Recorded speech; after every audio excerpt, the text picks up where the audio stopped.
ओम शांति। आज दिनांक 3 अगस्त 2022 बाबा ने महावाक्य में हम बच्चों को जो वरदान दिया, वरदान का मनन कर उसका स्वरूप बनेंगे। बाबा वरदान में बोले, निमित्त भाव के अभ्यास द्वारा स्व की और सर्व की प्रगति करने वाले न्यारे और प्यारे भाव।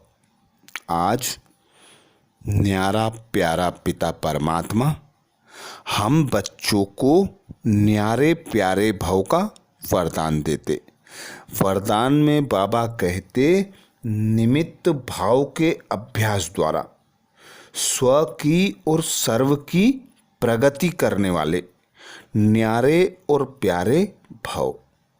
डिटेल में बाबा कहते, निमित्त बनने का पार्ट सदा न्यारा और प्यारा रहता है। अगर निमित्त भाव का अभ्यास स्वतः और सहज है तो सदा स्व की प्रगति और सर्व की प्रगति हर कदम में समाई हुई है। अर्थात स्व परिवर्तन, स्व उन्नति का आधार। बाबा कहते, निमित्त होकर हर कर्म करो। कोई भी कर्म की जिम्मेवारी अपने सर पर ना लो। सदा स्मृति रखो कि यह जो मरजीवा ब्राह्मण जन्म मुझे मिला है, पिता परमात्मा द्वारा दिया गया है, पिता परमात्मा का कार्य करने के लिए मिला है। और करावनहार पिता परमात्मा सदा मुझसे करा रहा है। मैं करनहार कर रही हूँ। करावनहार एक पिता परमात्मा है। अपना मैंने सब कुछ बाबा पर अर्पण कर दिया। तो बाबा जो कहे करो, बाबा जो कराए वही करो, बाबा जैसे कराए वैसे करो। तो जिम्मेवारी अपने सर पर ना होकर हम हल्के होकर फरिश्ते होकर उड़ते रहेंगे। अपने पुरुषार्थ में तीव्र गति लाते रहेंगे। और निमित्त भाव स्थायी जब रह सकेगा जब निरंतर योगी बनकर कर्म करेंगे। अर्थात कर्म योगी होकर कर्म करेंगे। करावनहार सर्वशक्तिमान पिता है, बैकबोन सर्वशक्तिमान पिता है। मैं करनहार कर रही हूँ और सारी जिम्मेवारी एक बाबा पर देना।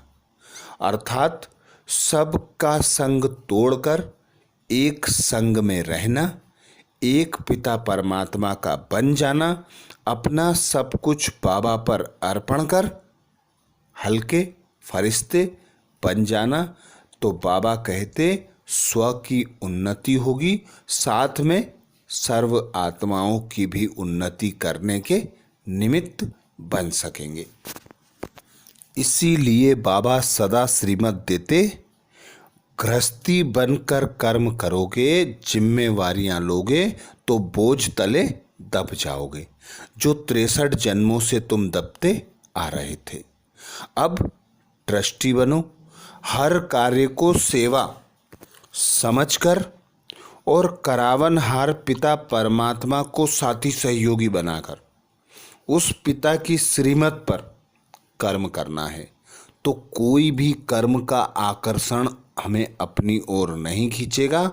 जब यह भान आता है कि मैं यह काम करता हूँ, मेरे द्वारा ही यह काम होना है, तो यह भी आकर्षण अर्थात बोझ तले दबा देता है। तो हमें हल्के फरिश्ते बनकर तीव्र पुरुषार्थ करना है, याद की दौड़ी लगाना है। तो बाबा कहते, सदा निमित्त होकर कर्म करो तो स्व प्रगति भी होगी और सर्व की प्रगति के निमित्त भी बन सकेंगे। आगे बाबा कहते, उन आत्माओं का कदम धरनी पर नहीं लेकिन स्टेज पर है।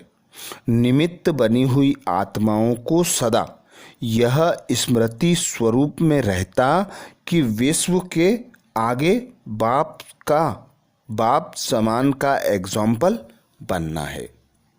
तो हम आत्माएं बाबा की वो विशेष आत्माएं हैं जिन्हें बाबा ने नया मरजीवा जन्म दिया है, अर्थात हम बाबा के समान इस देह में अवतरित आत्मा हैं। यह हमारा अंतिम जन्म है। हम विश्व परिवर्तन के निमित्त हीरो पार्टधारी आत्माएं हैं।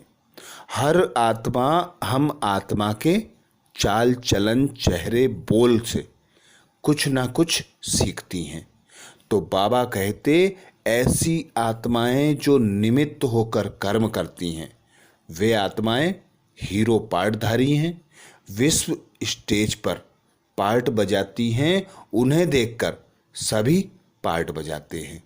तो वे सदा बाबा की प्रत्यक्षता का अनुभव कराती हैं, सदा श्रीमत पर रहकर कर्म करती हैं, सदा करावनहार पिता परमात्मा को स्मृति में रख हर कार्य को सेवा अर्थ करती हैं।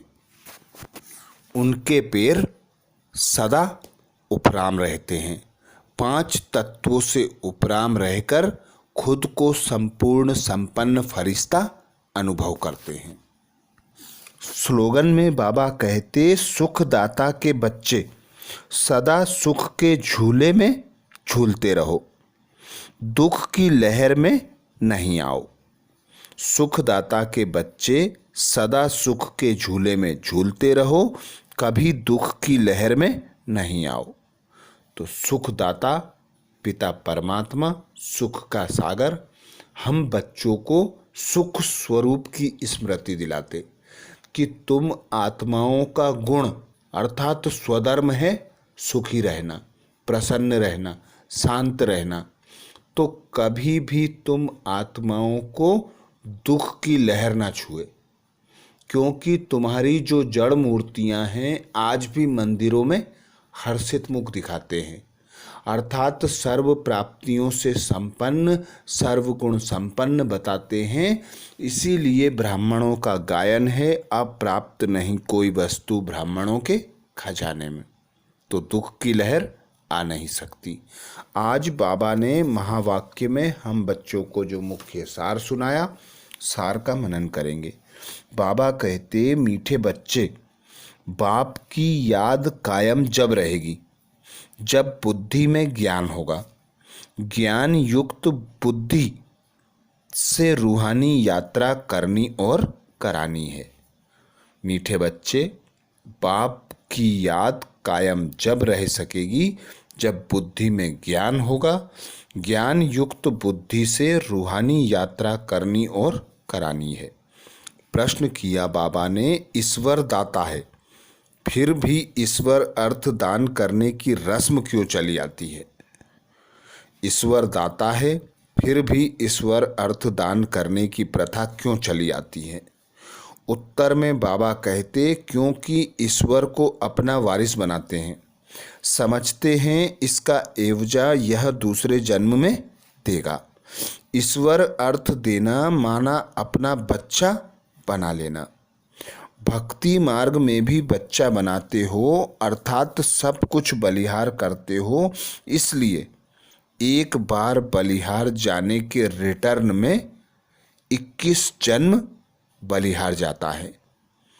सुन, खुद कौड़ी ले आते हो, बाप से हीरा ले लेते हो। इसी पर सुदामा का मिसाल है। गीत सुनाया बाबा ने, रात की राही रुक मत जाना, सुबह की मंजिल दूर नहीं। धारणा के लिए मुख्य सार में बाबा कहते पहली पॉइंट, बाप से आशीर्वाद मांगने के बजाय याद की यात्रा में तत्पर रहना है। रूहानी यात्रा में कभी थकना नहीं है। बाप से आशीर्वाद मांगने के बजाय याद की यात्रा में तत्पर रहना है। रूहानी यात्रा में कभी थकना नहीं है। दूसरा पॉइंट बाबा कहते शिव बाबा को अपना वारिस बनाए, उस पर पूरा पूरा बलिहार जाना है। माँ बाप को फॉलो करना है, 21 जन्मों की राजाई का सुख लेना है। ये थे बाबा के महावाक्य। ओम शांति।